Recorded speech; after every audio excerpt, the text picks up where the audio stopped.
Rich ഫാമിലിയിൽപ്പെട്ട ഹീറോയിൻ്റെ ഹസ്ബൻഡിന് യുദ്ധത്തിൽ വെച്ചൊരു പരിക്ക് പറ്റും. ആ ടൈമിലാണ് ഒട്ടും ഹാപ്പി അല്ലാതിരിക്കുമ്പം തൻ്റെ ഗാർഡനിലെ ഗെയിം കീപ്പറുമായിട്ടൊരു അഫെയർ ഉണ്ടാകുന്നത്. പറഞ്ഞു വരുന്നത് 2022 പുറത്തിറങ്ങിയിട്ടുള്ള ലേഡി ചാറ്റർലീസ് ലവർ എന്ന മൂവിയെ പറ്റിയാണ്. അപ്പോൾ നമുക്ക് നേരെ വീഡിയോയിലേക്ക് പോകാം. മൂവി ആരംഭിക്കുമ്പം ഹീറോയിൻ അനിയത്തിയുടെ അടുത്ത് തൻ്റെ നടക്കാൻ പോകുന്ന മാരേജിനെ പറ്റിയും ഹസ്ബൻഡിനെ പറ്റിയും ഒക്കെ സംസാരിക്കും. അടുത്ത സീനിൽ അവർ മാരേജ് പാർട്ടി എൻജോയ് ചെയ്യുന്നതാണ് കാണിക്കുന്നത്.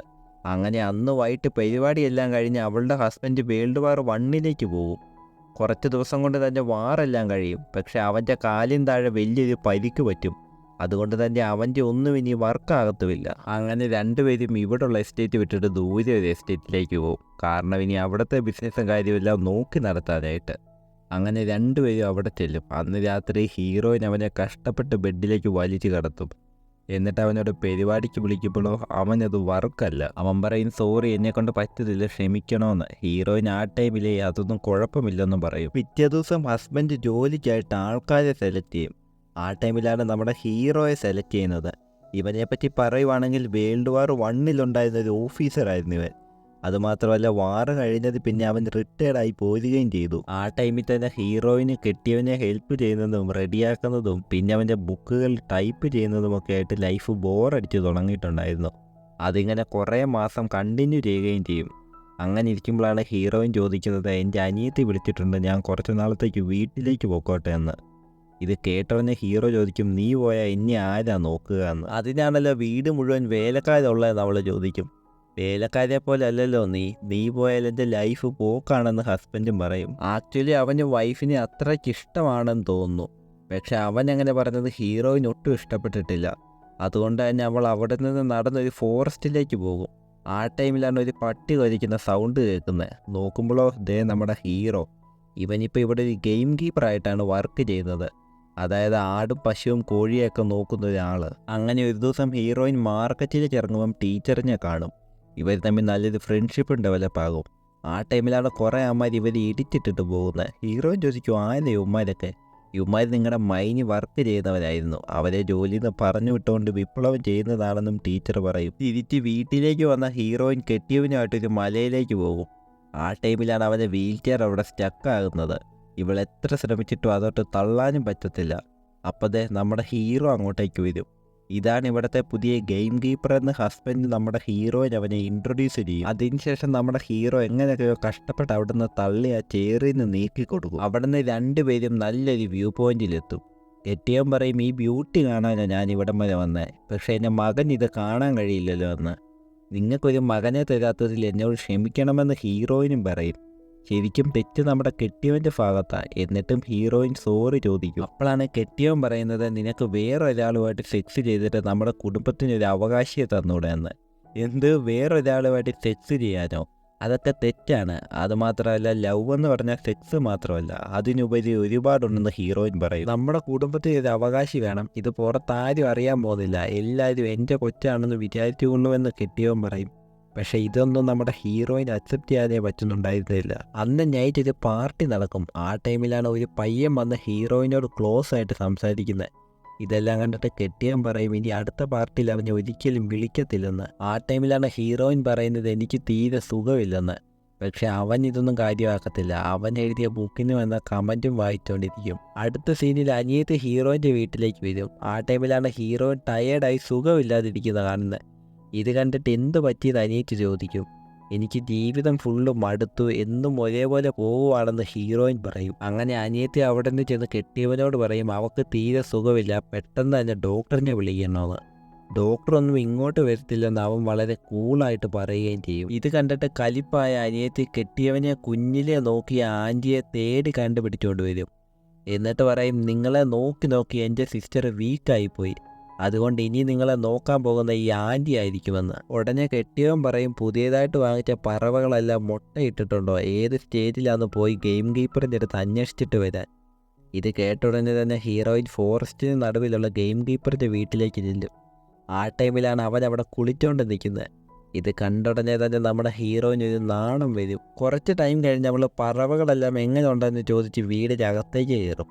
ആ ടൈമിൽ അവളവിടെ കുറേ ബുക്കുകൾ ഇരിക്കുന്നതായിട്ട് കാണും. ഓ, നിങ്ങൾ ബുക്കുകളൊക്കെ വായിക്കുമ്പോൾ എന്ന് ചോദിച്ച് അവൾ ഓരോന്നെടുത്ത് നോക്കും. നോക്കുമ്പോഴോ എല്ലാം ഇവൾക്ക് ഇഷ്ടപ്പെട്ട ബുക്കുകളും. അങ്ങനെ പറവകളെയൊക്കെ പറ്റി അന്വേഷിച്ച് കഴിഞ്ഞ് അവൾ ഗാർഡനിൽ പോയി ഫ്രഷ് പൂക്കൾ പറിച്ച് നമ്മുടെ ടീച്ചറിന് കൊടുക്കും. എന്നിട്ട് ഹീറോയെ പറ്റി ടീച്ചറിനോട് ചോദിക്കാനും തുടങ്ങും. മില്ലർ ഓൾറെഡി മാരേജ് ചെയ്തതായിരുന്നു. പക്ഷേ അവൻ്റെ വൈഫ് ഇവൻ വാറിന് പോയ ടൈമിൽ വേറൊരാളുടെ കൂടെ പോയി. അവളിപ്പോഴും അവൻ്റെ കൂടെ തന്നെയാണ് ജീവിക്കുന്നത്. ഇവൻ ഒരുപാട് പ്രാവശ്യം ഡിവോഴ്സിന് വേണ്ടി ചോദിച്ചതാണ്. പക്ഷേ ഇവൻ്റെ പെൻഷൻ ഉള്ളത് കൊണ്ട് തന്നെ അവൾ കൊടുക്കുന്നില്ലെന്നും ടീച്ചർ പറയും. അപ്പോൾ മില്ലർ എന്നാണ് നമ്മുടെ ഹീറോയുടെ പേര്. അങ്ങനെ ഈ കഥയെല്ലാം കേട്ടിട്ട് ഇവൾക്കൊരു പരിതാപം തോന്നും. അന്ന് വൈകിട്ട് ഇവൾ വീട്ടിൽ പോയി മാസ്റ്റർബേറ്റ് ചെയ്യും. പിറ്റേ ദിവസം പുതിയതായിട്ട് ജോലിക്ക് വന്ന ആൻറ്റിയോട് നിങ്ങൾ എന്താ ഹസ്ബൻഡ് മരിച്ചു കഴിഞ്ഞും റീമാരേജ് ചെയ്യാഞ്ഞതെന്ന് ഹീറോ ചോദിക്കും. പുള്ളിക്കാരത്തി ഓർമ്മയിൽ ജീവിക്കാമെന്ന് വെച്ചെന്ന് ആൻറ്റിയും പറയും. അന്നും ഹീറോയിൻ ഫോറസ്റ്റിലേക്ക് വരും. അപ്പോഴേ നമ്മുടെ ഹീറോ അവിടെ നിൽക്കുന്നു. എന്താ ചെയ്യുന്നതെന്ന് അവൾ ചോദിക്കും. പുതിയതായിട്ട് വന്ന കിളിക്ക് കൂടുണ്ടാക്കുവാണെന്നും ഹീറോ പറയും. അവൾക്ക് തണുക്കുന്നുള്ളത് കൊണ്ട് തന്നെ അവൻ അകത്തോട്ട് വിളിച്ചുകൊണ്ട് പോയി അവൾക്ക് തീ കത്തിച്ചു കൊടുക്കും. അവൾ നോക്കാത്ത ടൈമിൽ ഹീറോ നോക്കുകയും ഹീറോ നോക്കാത്ത ടൈമിൽ അവൾ നോക്കുകയും ചെയ്യും. അപ്പോഴാണ് ഇവൾ ചോദിക്കുന്നത് ഈ വീടിൻ്റെ ഒരു എക്സ്ട്രാ കീ എനിക്ക് വേണമെന്ന്. എക്സ്ട്രാ കീ ഉണ്ടെന്ന് തോന്നുന്നു, ഞാൻ നോക്കട്ടെ എന്ന് ഹീറോയും പറയും. തിരിച്ച് വീട്ടിലേക്ക് വന്ന ഹീറോയിൻ പറയും ഞാൻ ഗെയിം കീപ്പറിൻ്റെ വീട്ടിൽ പോയി, ആ വീട് ഒരു രക്ഷയുമില്ല, അത് ഞാൻ സ്റ്റഡി റൂമായിട്ട് എടുത്തോട്ടെ, നിങ്ങളുടെ കയ്യിൽ ഒരു എക്സ്ട്രാ കീ കാണുമെന്ന് ഹസ്ബൻഡിനോട് ചോദിക്കും. അതിന് ഹസ്ബൻഡ് ഉണ്ടെന്നും പറയും. അങ്ങനെ പിറ്റേ ദിവസം തന്നെ ഹീറോയിൻ അങ്ങോട്ടേക്ക് ചെല്ലും. ആ ടൈമിലാണ് ഹീറോ അങ്ങോട്ടേക്ക് വരുന്നത്. എങ്കിൽ ശരി ഞാൻ പോവുകയാണെന്ന് പറഞ്ഞ് ഇവൾ ഇറങ്ങാൻ നേരമോ അവൻ ഇവളൊരു കോഴിക്കുഞ്ഞിൻ്റെ കൂട് കാണിക്കും. ഈ ഒരു ടൈമിലൊക്കെ കെട്ടിയവൻ ഇവളെപ്പറ്റി ശ്രദ്ധിക്കാൻ പോലും ടൈമില്ലായിരുന്നു. ഇവളാണെങ്കിൽ ആ കോഴിക്കുഞ്ഞുമായിട്ട് നല്ല കമ്പനിയാകും. ഇതെല്ലാം വന്ന് കെട്ടിയവൻ്റെ അടുത്ത് പറയുമ്പോഴോ അവൻ ഇവളെ മൈൻഡ് പോലും ചെയ്യുന്നില്ല. എന്നാലോ ഇവൾക്ക് ഹീറോയോടുള്ള ലവ് കൂടി വരുമായിരുന്നു. അങ്ങനെ എന്തോ ഒരു പാർട്ടി നടക്കുമായിരുന്നെന്ന് തോന്നുന്നു. ഞാൻ മൈനിൻ്റെ കച്ചവടത്തിലേക്ക് നേരെ ഇറങ്ങാൻ പോവാണെന്ന് കെട്ടിയാൻ പറയും. പക്ഷേ ഇത് നമ്മുടെ ഹീറോയിന് ഒട്ടും ഇഷ്ടപ്പെടുന്നുണ്ടായിരുന്നില്ല. ഇത് കണ്ടിട്ട് അവൻ പെണ്ണുങ്ങളെല്ലാം ഇങ്ങനെയാണെന്ന് പറഞ്ഞ് അവളെ കളിയാക്കും. ഇത് കണ്ടിട്ടോ ദേഷ്യവും കലിപ്പും കയറി അവൾ നേരെ നമ്മുടെ ഗെയിം കീപ്പറിൻ്റെ വീട്ടിലേക്ക് വരും. അവിടേക്ക് വന്ന് അവൾ കോഴിക്കുഞ്ഞിനെ എടുക്കാൻ നോക്കുമ്പം അവളെ കൊണ്ട് പിടിക്കാൻ കഴിയില്ല. ഇത് കണ്ട ഹീറോ വന്ന് അവൾക്കതിനെ എടുത്തു കൊടുക്കും. ആ ടൈമിൽ എന്തോ പോലെ തോന്നി ഇവൾ നമ്മുടെ ഹീറോയെ കയറി ഉമ്മ വെക്കും. പിന്നെന്തു വേണം, രണ്ടുപേരും തമ്മിൽ പരിപാടി. എല്ലാം കഴിഞ്ഞ് കഴിയുമ്പം ഹീറോ പേടിച്ചിട്ട് ഇവളോട് പറയും ഈ നടന്ന കാര്യമൊന്നും ആരും അറിയില്ലെന്ന്. ഒരിക്കലും ഇല്ലെന്ന് നമ്മുടെ ഹീറോയിനും ഇവനോട് പ്രോമിസ് ചെയ്യും. അവിടെ നിന്ന് വീട്ടിലേക്ക് വന്ന ഹീറോയിൻ കാണുന്നതോ കെട്ടിയവൻ വർക്കിൻ്റെ കാര്യം നോക്കിക്കൊണ്ടിരിക്കുന്നത്. അങ്ങനെ അന്ന് രാത്രി മുഴുവൻ അവൾ ഹീറോയുമായിട്ട് നടന്ന കാര്യങ്ങളെപ്പറ്റി തിങ്ക് ചെയ്തുകൊണ്ടിരിക്കും. അങ്ങനെ പിറ്റേ ദിവസം അവൾ വീണ്ടും അവൻ്റെ വീട്ടിലേക്ക് പോകും. ആ ടൈമിൽ അങ്ങോട്ടേക്ക് വന്ന ഹീറോ ഇവളോട് ഇന്നലെ നടന്നതിനെല്ലാം സോറി ചോദിക്കും. എന്നാലോ ഇവൾ ഓടി വന്ന് ഇവനെ ഉമ്മ വെക്കും. പിന്നെന്തു വേണം, അവർ തമ്മിൽ വീണ്ടും പരിപാടി നടക്കും. അങ്ങനെ എല്ലാം കഴിഞ്ഞ് ഇവൻ അവളെ ഗേറ്റ് വരെ കൊണ്ടുവിടും. ആ ടൈമിൽ ഇത്ര ഉള്ളോ എന്ന് നമ്മുടെ ഹീറോയിൻ ചോദിക്കും. ഇത് കേട്ട അവൻ വീണ്ടും അവളെ ഉമ്മ വെച്ചിട്ട് ഐ ലവ് യു എന്ന് പറയും. ഇത് കേട്ട ഹീറോയിനോ മുടിഞ്ഞ ഹാപ്പിയാകും. അങ്ങനെ ഒരു ദിവസം ഹീറോയിൻ ടീച്ചറിൻ്റെ വീട്ടിലിരിക്കുമ്പോഴാണ് ഹീറോ അങ്ങോട്ടേക്ക് പാല് വാങ്ങാൻ വരുന്നത്. ഇവനെ കണ്ടുടഞ്ഞ് തന്നെ ഇവളൊന്ന് ഷോക്കാകുകയും ചെയ്യും. ടീച്ചറകത്തേക്ക് പാലെടുക്കാൻ പോയ ടൈമിൽ ഇവൻ ഇവളെ ഒന്ന് ടച്ച് ചെയ്യും. എന്നാലോ നമ്മുടെ ഹീറോയിൻ തിരിഞ്ഞിരിക്കും. ഇത് കണ്ട ഉടനെ തന്നെ നമ്മുടെ ഹീറോയ്ക്ക് ദേഷ്യം വരും. അങ്ങനെ അവൻ അവിടുന്ന് പാല് വാങ്ങിയിട്ട് പോയ ശേഷം ഹീറോയിൻ അവിടുന്ന് പോരും. ആ ടൈമിൽ അങ്ങോട്ടേക്ക് വന്ന ഹീറോ എന്തിനാ എന്നെ തട്ടി മാറ്റിയാൻ ചോദിക്കും. ഇത് ടീച്ചർ അങ്ങ് കണ്ടിരുന്നെങ്കിലും എന്ന് ഹീറോയിൻ ചോദിക്കും. ഉടനെ തന്നെ ഇവൻ അവളെ കയറി ഉമ്മ വെക്കും. പിന്നെന്തു വേണം, ഇവർ തമ്മിൽ വീണ്ടും പരിപാടി. എല്ലാം കഴിയുമ്പം ലവിൻ്റെ കാര്യത്തിൽ ഏറ്റവും ബെസ്റ്റ് നീയാണെന്ന് ഹീറോയിൻ അവനോട് പറയും. പിന്നീട് ഇവരുടെ ലൈഫ് മീറ്റ് ചെയ്തും എൻജോയ് ചെയ്തുമൊക്കെ വളരെ ഹാപ്പി ആയിട്ട് പോകും. ഇതിൻ്റെ എല്ലാം എഫക്റ്റ് നമ്മുടെ ഹീറോയിൻ പ്രഗ്നൻ്റ് ആകുകയും ചെയ്യും. അങ്ങനെ ഇവിടെ ഇതിനെപ്പറ്റി ആലോചിച്ചുകൊണ്ടിരിക്കുമ്പോഴാണ് ആൻറ്റി അങ്ങോട്ടേക്ക് വരുന്നത്. ഇവൾ ആൻറ്റിയോട് കുറച്ചു നേരം സംസാരിച്ചിട്ട് പറയും ഡോക്ടർ വന്ന് ചെക്ക് ചെയ്തായിരുന്നു, ഹസ്ബൻഡിന് ഇപ്പോൾ കുഴപ്പമൊന്നുമില്ല, ഞങ്ങൾക്കിനി കുട്ടികളൊക്കെ ഉണ്ടാകുമെന്ന് പറഞ്ഞെന്ന് പറയും. അതോടൊപ്പം തന്നെ ഇത് ആരോടും പറയരുതെന്നും ഹീറോയിൻ ആൻറ്റിയോട് പറയും. ആ ടൈമിൽ തന്നെ ഒരുപാട് നേരമായിട്ട് ഹീറോയിനെ കാണാത്തതുകൊണ്ട് ഹീറോ അങ്ങോട്ടേക്ക് വരും. അപ്പോഴാണ് കെട്ടിയവന് വയ്യാത്തതുകൊണ്ട് ആൻറ്റി അവനെ നോക്കാനായിട്ട് വരുന്നത്. ആ ടൈമിൽ ജനലിൽ കൂടെ നോക്കി ആൻറ്റി നമ്മുടെ ഹീറോയെ കാണും. ഇത് കണ്ടിട്ട് പുള്ളിക്കാരത്തിക്ക് ഡൗട്ട് അടിച്ചുകൊണ്ട് പിറ്റേ ദിവസം ഇത് ചെന്ന് കെട്ടിയവൻ്റെ അടുത്ത് പറയും. എന്നാലോ അവൻ ഇത് മൈൻഡ് ചെയ്യത്തും കൂടിയില്ല. ഒരു ദിവസം വേലക്കാരികളെല്ലാം ഹീറോയിനെ പറ്റി പൊക്കി അടിച്ചുകൊണ്ടിരിക്കും. ആ ടൈമിലാണ് ആൻറ്റി പറയുന്നത് അവളൊരു നല്ലവള് തന്നെ, പക്ഷെ അവനൊരു കഴിവില്ലാത്തവനാണെന്നാണ് കേട്ടത്. എന്നിട്ട് അവനൊരു കൊച്ചിനെ പ്രതീക്ഷിച്ചിരിക്കുവാണെന്ന് പറയും. ഇത് കേട്ട ഉടനെ തന്നെ എല്ലാവരും ചിരിക്കാൻ തുടങ്ങും. ആ ടൈമിൽ തന്നെ കെട്ടിയവനാണെങ്കിൽ മൈൻസിനായിട്ടുള്ള പുതിയ മിഷൻ വാങ്ങുന്നതിനെ പറ്റി പ്ലാൻ ചെയ്തുകൊണ്ടിരിക്കും. ആ ടൈമിലാണ് അവൻ ഹീറോയിൻ പ്രഗ്നൻ്റ് ആണെന്നുള്ള കാര്യം അറിയുന്നത്. അതായത് കൺഫേം ആയിട്ട് അറിയത്തില്ല, ഒരു കരക്കമ്പിയായിട്ട് അറിയും. നീ പ്രഗ്നൻ്റ് ആണെന്ന് ഒരുപാട് പേര് പറയുന്നത് കേട്ടു, ഇത് ശരിയാണോ എന്ന് കെട്ടിയവൻ അവളോട് ചോദിക്കും. ഏയ് അങ്ങനൊന്നുമില്ലെന്ന് അവളും പറയും. എൻ്റെ അച്ഛൻ ലെറ്റർ അയച്ചിട്ടുണ്ട്, ഞാൻ ജൂലൈ ടു ആഗസ്റ്റ് വെന്നീസിലേക്ക് പോകുമെന്നും അവൾ പറയും. ഉയ്യോ, അത്രയും നാളെ നീ ഇവിടെ കാണത്തില്ലേ? ഏയ് ഒരുപാടൊന്നുമില്ല, ഒരു 3 ആഴ്ചയേ ഉള്ളെന്ന് അവൾ പറയും. ഓ, അപ്പം ആ ടൈമിലാണ് നീ എല്ലാം പ്ലാൻ ചെയ്തേക്കുന്നതല്ലേ, ഞാനിത് ആരോടും പറയത്തില്ലെന്നും കെട്ടിയവൻ പറയും. ഓ, ലോകത്തൊന്നും കാണത്തില്ല ഇതുപോലത്തെ ഒരു കെട്ടിയവൻ. അങ്ങനെ ഹീറോയിൻ ചെന്ന് വെന്നീസിലേക്ക് പോകുന്ന കാര്യം നമ്മുടെ ഹീറോയോട് പറയും. കെട്ടിയവനുമായിട്ടാണോ നീ പോകുന്നതെന്ന് അവൻ ചോദിക്കും. ഏയ് അല്ല, ഞാൻ ഫാമിലി ആയിട്ടാണ് പോകുന്നത്. ഞാൻ പോയാൽ നീ എന്നെ മറക്കുമോ എന്ന് അവൾ ചോദിക്കും. ഏയ് ഒരിക്കലുമില്ലെന്ന് അവൻ പറയും. ആ ടൈമിൽ ഹീറോയിൻ പറയും, ഞാൻ പ്രഗ്നൻ്റ് ആണെന്നുള്ള കാര്യം കെട്ടിയവൻ്റെ അടുത്ത് പറയാൻ പോവുകയാണെന്ന്. അപ്പം കെട്ടിയവൻ ഇതെല്ലാം അറിഞ്ഞാൽ എന്തു പറയുമെന്ന് ഹീറോ ചോദിക്കും. അവൻ ഇതിന് ഓൾറെഡി ഓക്കെ പറഞ്ഞെന്ന് അവൾ പറയും. അപ്പോൾ കൊച്ചിൻ്റെ അപ്പനാരെന്ന് ചോദിച്ചാലോ, അത് ഞാൻ വെന്നീസിൽ ആരെങ്കിലുമായിട്ട് അഫെയറിലായിരുന്നെന്ന് പറഞ്ഞോളാം, പിന്നെ അങ്ങനെ ഇങ്ങനെ എന്തെങ്കിലുമൊക്കെ കഥ പറഞ്ഞോളാമെന്ന് അവൾ പറയും. അപ്പം കൊച്ചിന് വേണ്ടിയായിരുന്നു നീ എൻ്റെ കൂടെ കൂടിയതെന്ന് ഹീറോ ചോദിക്കും. ഏയ് അങ്ങനൊന്നുമില്ല, ഞാൻ ഒന്നും പ്ലാൻ ചെയ്തിട്ടില്ലെന്ന് അവൾ പറയും. അതെ, നീ കൊച്ചിന് വേണ്ടി തന്നെയാണ് കൂടിയത്, എൻ്റെ അടുത്ത് ഒരു ലവുമില്ലെന്ന് അവൻ പറയും. ഇത് കേട്ട ഉടനെ തന്നെ അവൾ അവിടുന്ന് ദേഷ്യപ്പെട്ട് ഇറങ്ങിപ്പോകും. പിറ്റേ ദിവസം കെട്ടിയവനും അവളും കൂടെ മലയുടെ ടോപ്പിലേക്ക് പോകുന്ന ടൈമിലാണ് ഹീറോ ഓപ്പോസിറ്റ് വരുന്നത്. ആ ഒരു ടൈമിൽ തന്നെ ഇവൻ്റെ വണ്ടി നിന്നു പോവുകയും ചെയ്യും. അങ്ങനെ ഹീറോ വന്ന് ഇത് ചെക്ക് ചെയ്തിട്ട് പറയും, വലിയ കുഴപ്പമൊന്നുമില്ല, ഒന്ന് ചെറുതായിട്ട് തള്ളിയാൽ മതിയെന്ന്. എന്നിട്ട് നമ്മുടെ ഹീറോ തന്നെ അവിടെ നിന്ന് തള്ളാൻ തുടങ്ങും. കുറച്ചു നേരം കഴിഞ്ഞ് അവനെ കൊണ്ട് പറ്റാതെ വരുമ്പം ഹീറോയിൻ കൂടെ വരും. ഇത് കണ്ടിട്ട് കെട്ടിയവൻ പറയും, ഒരുത്തന്നെ തള്ളണ്ട, ഞാൻ തന്നെ നോക്കിക്കോളാന്ന്. എന്നിട്ട് കെട്ടിയവൻ ആക്സിലേറ്റർ കൊടുക്കുമ്പോഴോ വണ്ടി വീണ്ടും ഓഫായി പോവും. ഇത് കണ്ടിട്ട് കെട്ടിയവൻ നമ്മുടെ ഹീറോയെ കൊണ്ട് പട്ടിയെ പോലെ ആ വണ്ടി മുഴുവൻ തള്ളിക്കും. അവിടെ നിന്ന് തിരിച്ച് വീട്ടിലേക്ക് വന്ന ഹീറോയിൻ, നിങ്ങളൊരു മനുഷ്യനെ അല്ല, ഒരാളെ കൊണ്ട് ഇങ്ങനെയാണോ പണിയെടുക്കുന്നതെന്ന് ചോദിച്ചിട്ട് അകത്തേക്ക് കയറി പോകും. നൈറ്റ് ഹീറോയുടെ അടുത്തേക്ക് വന്നിട്ട് അവൾ കെട്ടിയവൻ ചെയ്തതിനോട് സോറി ചോദിക്കും. എന്നിട്ട് കുട്ടികൾക്ക് വേണ്ടിയല്ല ഞാൻ നിൻ്റെ കൂടെ കൂടിയത്, എനിക്ക് നിന്നെയാണ് ഇഷ്ടം, നീ മാത്രം മതിയെന്ന് പറയും.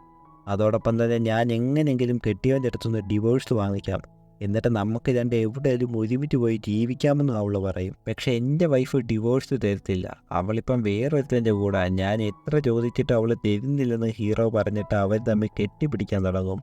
ആ ടൈമിലാണ് പുറത്ത് നല്ലൊരു മഴ പെയ്യുന്നത്. ഇത് കണ്ട ഉടനെ തന്നെ ഹീറോയിൻ അങ്ങോട്ടേക്ക് ഇറങ്ങി ചെന്ന് തുള്ളാൻ തുടങ്ങും. പുറകെ തന്നെ നമ്മുടെ ഹീറോയും അങ്ങോട്ടേക്ക് ചെല്ലും. ആ ടൈമിൽ തന്നെ കെട്ടിയവൻ പറയും, ഈ മഴയത്ത് ഇതിവൾ എവിടെ പോയി, നല്ല ഇടിയൊക്കെ വെട്ടുന്നുണ്ട്, നിങ്ങൾ പോയി നോക്കിയിട്ട് വരാൻ അവൻ ആൻറ്റിയോട് പറയും. ആ ടൈമിൽ തന്നെ മഴയൊക്കെ കഴിഞ്ഞ് രണ്ടുപേരും പരിപാടി നടത്തിക്കൊണ്ടിരിക്കുമായിരുന്നു. അപ്പോഴാണ് ആൻറ്റി അങ്ങോട്ട് വരുന്ന സൗണ്ട് കേൾക്കുന്നത്.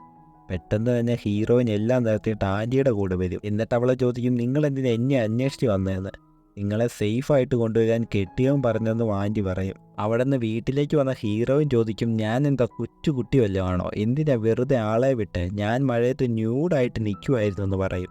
ഇത് കേട്ടിട്ട് കെട്ടിയവൻ ചോദിക്കും, ന്യൂഡായിട്ടോ, ഒരുപക്ഷെ ഗെയിം കീപ്പർ അങ്ങനെ കണ്ടിരുന്നെങ്കിലോ? ഹീറോയിൻ പറയും, കാണുവാണെ കാണട്ടെ, എനിക്കൊന്നുമില്ലെന്ന്. പിറ്റേ ദിവസം ഹീറോയിനെ വിളിക്കാനായിട്ട് അനിയത്തി വരും. ആ ടൈമിൽ ഇവൾ പ്രഗ്നൻ്റ് ആണെന്നുള്ള കാര്യം പറയും. നിന്റെ കെട്ടിയവനാണോ എന്ന് അവൾ ചോദിക്കും. അല്ല, ഇത് വേറൊരു പയ്യനാണെന്ന് ഹീറോയിനും പറയും. ഇപ്പം ഇതിൻ്റെ കെട്ടിയവൻ അറിഞ്ഞ വിഷയമാകത്തില്ലേ?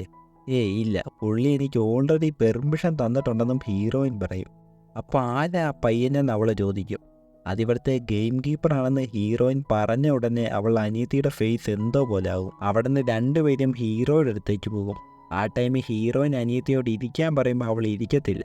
അവളെ ഹീറോയോട് ചോദിക്കും, ഈ ജോലി വിട്ടാൽ വേറെ എന്ത് ചെയ്യും ജീവിക്കാൻ, ഇവളെ എങ്ങനെ നോക്കുമെന്ന് ചോദിക്കും. ഇത് കേട്ട ഉടനെ തന്നെ ഹീറോ സൈലൻ്റ് ആയി പോകും. നിങ്ങളെ കൊണ്ടൊന്നും പറ്റത്തില്ലെന്ന് പറഞ്ഞ് അവൾ അവനെ കളിയാക്കിയിട്ട് അവിടെ നിന്ന് ഇറങ്ങിപ്പോകും. പക്ഷേ ഹീറോയിൻ ഇതിനെല്ലാം അവനോട് സോറി ചോദിക്കും.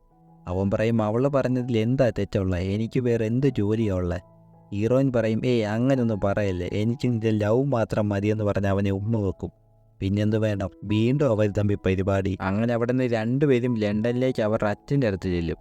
എന്നിട്ട് ഹീറോയിൻ അവളുടെ അച്ഛൻ്റെ അടുത്ത് അഫെയറിൻ്റെ കാര്യമെല്ലാം പറയും. അതോടൊപ്പം തന്നെ കെട്ടിയവനെ ഡിവോഴ്സ് ചെയ്യാൻ പോവുകയാണെന്നും പറയും. ഇത് കേട്ടിട്ട് അച്ഛൻ പറയും, മോളെ, ഈ അഫെയർ എന്ന് പറഞ്ഞാൽ എല്ലാവർക്കും ഉള്ളതാണ്, അതിനുവേണ്ടി ഡിവോഴ്സ് ഒന്നും ചെയ്യില്ലെന്ന് പറഞ്ഞ് അവളെ ഉപദേശിക്കും. ആ ടൈമിൽ തന്നെ ഹീറോയിൻ്റെ റിലേഷനെ പറ്റി നാട് മുഴുവൻ അറിഞ്ഞു. കെട്ടിയവൻ്റെ ചെവിയിലും എത്തി.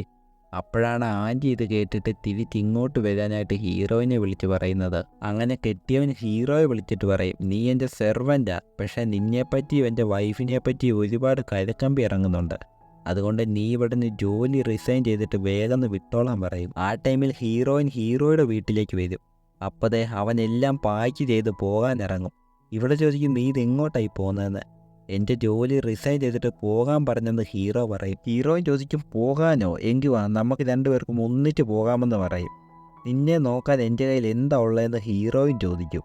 ആ ടൈമിൽ തന്നെ ഹീറോയെ വിളിക്കാനായിട്ട് ആരും പുറത്ത് വരികയും ചെയ്യും. ഇവൻ പോയി ആ കഥക് കുറ്റിയിട്ടിട്ട് ഹീറോയിൻ്റെ അടുത്ത് പറയും, ഇപ്പം നീ എൻ്റെ അവസ്ഥയൊന്നും മനസ്സിലാക്ക്, പക്ഷെ നീ എവിടാണേലും നിന്നെ ഞാൻ തേടി വരുമെന്ന് പറഞ്ഞിട്ട് ഹീറോ അവിടുന്ന് പോകും. അവിടുന്ന് വിഷമിച്ച് വീട്ടിലേക്ക് ഹീറോയിൻ വരുമ്പോഴോ ദേ കിട്ടിയവൻ അവിടെ ഇരിക്കുന്നു. നിങ്ങൾ എന്തിനാ അവനെ ജോലിയിൽ നിന്ന് പറഞ്ഞു വിട്ടതെന്ന് ഹീറോയിൻ ചോദിക്കും. ആ, അപ്പോൾ എല്ലാവരും പറഞ്ഞത് ശരിയായിരുന്നു, നിങ്ങൾ തമ്മിൽ അഫെയർ ഉണ്ടായിരുന്നല്ലേ എന്ന് കെട്ടിയവൻ പറയും. അപ്പം നിങ്ങൾ തന്നെയല്ലേ പറഞ്ഞതെന്ന് ഹീറോയിൻ ചോദിക്കും. ഏയ്, ഞാൻ പറഞ്ഞത് വേറെ, നീ ചെയ്തത് വേറെ. വന്ന് സെർവൻറ്റുമായിട്ടായിരുന്ന പരിപാടി എന്നവൻ കളിയാക്കി ചോദിക്കും. ഞങ്ങൾ ട്രൂ ആയിട്ട് ലവ് ചെയ്തിരുന്നു, ഞങ്ങൾ മാരേജും ചെയ്യാൻ പോവാ, എനിക്ക് ഡിവോഴ്സ് വേണമെന്ന് ഹീറോയിൻ പറയും. ഡിവോഴ്സോ? ഞാൻ നിനക്ക് എന്ത് കുറവാണ് വരുത്തിയിട്ടുള്ളത്, നിന്നെ അതുപോലെ കെയർ ചെയ്തിട്ടില്ലേ എന്ന് ഹീറോ ചോദിക്കും. അവൾ പറയും, കെയറോ? നിങ്ങൾ എന്നെ ഒരു വേലക്കാരിയെ പോലല്ലേ ട്രീറ്റ് ചെയ്ത്, നിങ്ങളുടെ ടൈപ്പ് റൈറ്റിങ്ങും കറക്ഷനും മാത്രമല്ലായിരുന്നോ ഞാനിവിടെ ഉണ്ടായിരുന്നതെന്ന് അവൾ ചോദിക്കും. ഹീറോ പറയും, നീ ആരുടെ കൂടെ വേണേലും ജീവിച്ചോ, പക്ഷെ നിനക്ക് ഞാൻ ഡിവോഴ്സ് മാത്രം തരത്തില്ലെന്ന്. ഇത് കേട്ട ഉടനെ തന്നെ ഹീറോയിൻ അവിടെ നിന്ന് കലിപ്പായി ഇറങ്ങിപ്പോരുകയും ചെയ്യും. അങ്ങനെ ഹീറോയിൻ അവിടെ നിന്ന് വെന്നീസിലേക്ക് തിരിച്ചു വരും. ആ ടൈമിൽ അവിടെയുള്ള എല്ലാവരും ഇവളെ നോക്കി കളിയാക്കുന്നുണ്ടായിരുന്നു. കാരണം ഒരുപാട് മാസമായിരുന്നു ഇവളുടെ വയറ് വീർത്തിരുന്നു. അതുമാത്രമല്ല, ഇവളുടെ അഫെയറിൻ്റെ കാര്യം ആ നാട് ഫുൾ അറിഞ്ഞിട്ടുമുണ്ടായിരുന്നു. പക്ഷെ നമ്മുടെ ഹീറോയിൻ ഇതൊന്നും കാര്യമാക്കുന്നില്ലായിരുന്നു. അവളുടെ കുട്ടിയും ഹീറോയും പറ്റി മാത്രമായിരുന്നു ഓർത്തുകൊണ്ടിരുന്നത്. അങ്ങനെ ഒരു ദിവസം അനിയത്തി വന്നിട്ട് പറയും, ഹീറോ നിൻ്റെ അഡ്രസ്സ് കണ്ടുപിടിച്ചെന്ന് തോന്നുന്നു, അവൻ ഇങ്ങോട്ടേക്ക് ഒരു ലെറ്റർ അയച്ചിട്ടുണ്ടെന്ന്. ഹീറോയിൻ ഈ ലെറ്റർ എടുത്ത് വായിച്ച ഉടനെ തന്നെ അവൾക്ക് അവൻ്റെ അഡ്രസ്സ് കിട്ടും. അവൾ അവിടെ നിന്ന് നേരെ വണ്ടിയും എടുത്തുകൊണ്ട് അങ്ങോട്ടേക്ക് വരും. പക്ഷെ അവൾ ആ അഡ്രസ്സിൽ ഒരാളെ പോലും കാണത്തില്ല. കുറച്ച് ദൂരം കൂടി വരുമ്പോഴാണ് ഒരു ആട് മേയിച്ചുകൊണ്ട് നിൽക്കുന്ന ആളെ കാണുന്നത്. ഇവളിറങ്ങിയിട്ട് നമ്മുടെ ഹീറോയുടെ പേര് പറഞ്ഞിട്ട് ചോദിക്കും, ഇങ്ങനെ ഒരാളെ അറിയാമോ എന്ന്. ആ ടൈമിൽ പുള്ളിക്കാരനൊരു വീടും ഇവളെ കാണിച്ചു കൊടുക്കും. എന്നാലോ ഇവളവിടെ നിന്ന് നേരെ വീട്ടിലേക്ക് ചെല്ലുമ്പം അവിടെ ഒരാളെ പോലും കാണത്തില്ലായിരുന്നു. അങ്ങനെ അവൾ പുറത്തേക്ക് ഇറങ്ങി ഹീറോയെ പറ്റി ഓർത്ത് ഫീലായിട്ടിരിക്കും. ആ ടൈമിലാണ് ഹീറോ പുറകിൽ നിന്ന് വന്ന് ഇവളെ കെട്ടിപ്പിടിക്കുന്നത്. ഇവളോ പറയാനാകാത്തത്ര ഹാപ്പിയുമാകും. അങ്ങനെ നമ്മുടെ മൂവിയും അവിടെ തീരും.